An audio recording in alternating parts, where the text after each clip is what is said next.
mga kalalabs, magandang umaga.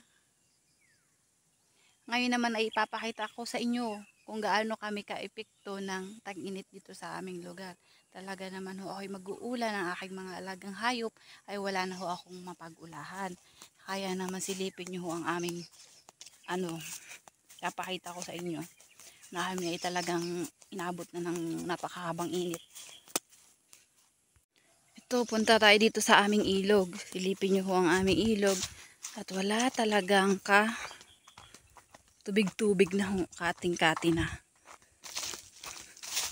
Yun, oh.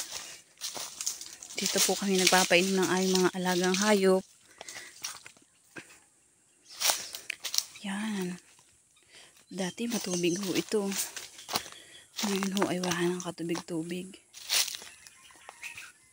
Yan po mga kalalabs. Kating-kati na po yung ilog namin.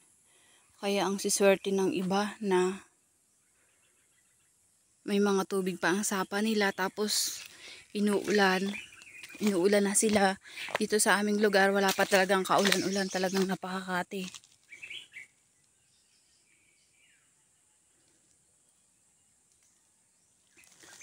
Yan po. Ay mahaba-habang tag-init po talaga. Tara ho dito sa taas. Pati pag-ulahan ho ng mga ulahan namin tuyo na, wala na ho kaming pag-ulahan ng aming mga alagang hayop. Dati ho itong kapatagan na ito ang kaparangan na yan. Ito ay aming ulahan eh. Ayan ho, wala na ho kayo makikitang sariwa ha, kaunti na lang. Pero ito mga sariwa ho na nakikita nyo na yan, ay hindi ho talaga yan nakakain ng mga alaga nating hayop.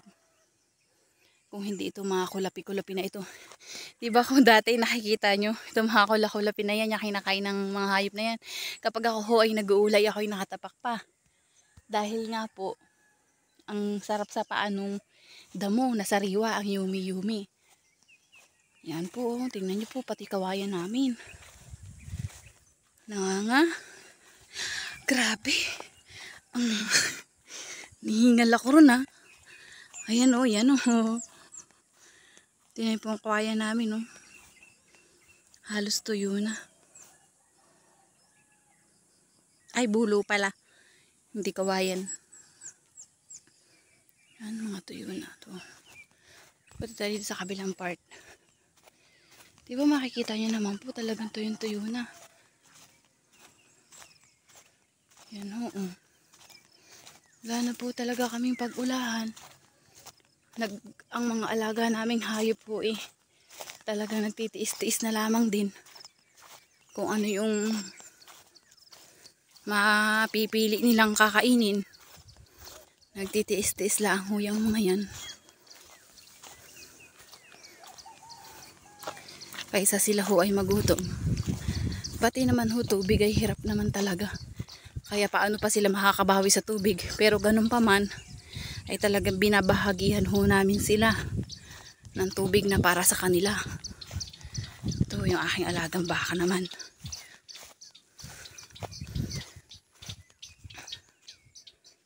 Yan. Hiningal ako mga kalalabs. Ito yung aking alagang baka. Yan. Kain naman siya. Pag hindi siya kumain, magugutom siya. Yan. Kinakain pa rin naman po niya itong mga ganitong damo.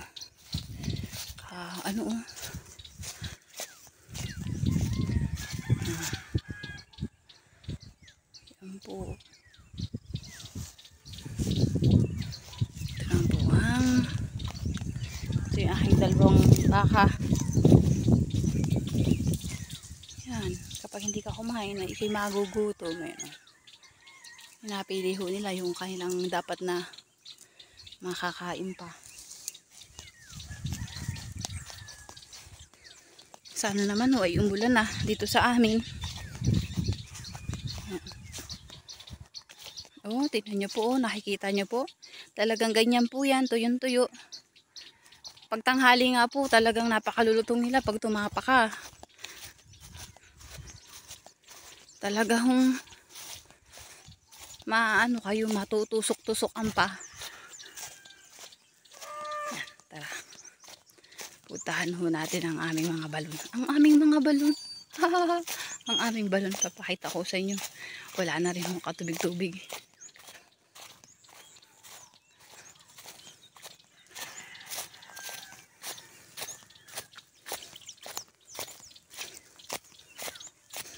Ito naman hong mga berde-berde na ito, mga pulong-pulong mga berde na yan. Yung mga punong-punong hagunoy. Hindi naman po kinakain ng baka yan. Tsaka yung ano na ito. Itong ganto. Hindi naman kinakain. Ito, kinakain pa naman nila, kaya lang hindi sila kumakain ng ganitong ito yung ipapakain mo sa kanila halos lagi-lagi. Marami yung ganito dito, pero ang ating mga alagang hayop po ay mapipilian eh. Kaya ayaw nila ng lagi-laging ganyan. Tignan niyo po yung mga ano po doon, tingnan niyo po yun, oh. Yun, oh. Tuyon-tuyo na rin po, oh. Di po ba? Napera lang sa mga puno ng niyog, dahil ang niyog naman po talaga ay matubig. May nagpower so may pinapower so yun.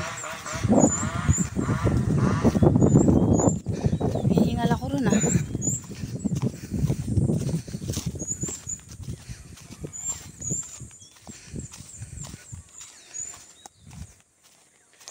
Yung tara.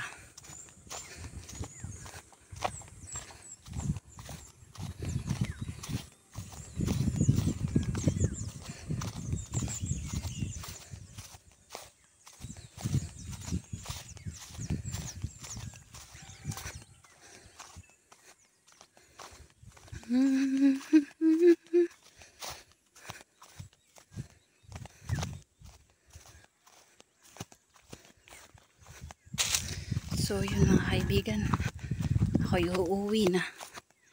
Ako na may nakapag-ula na.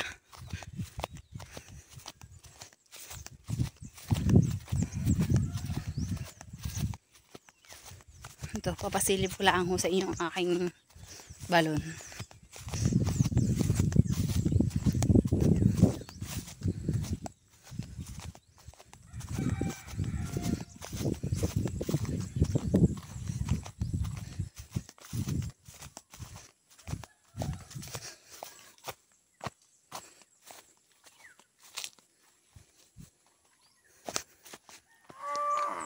Charan!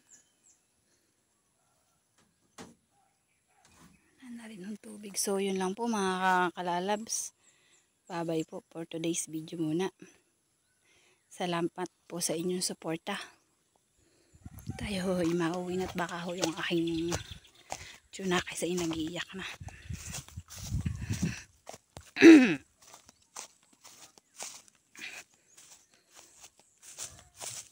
Bye bye. Thank you for watching.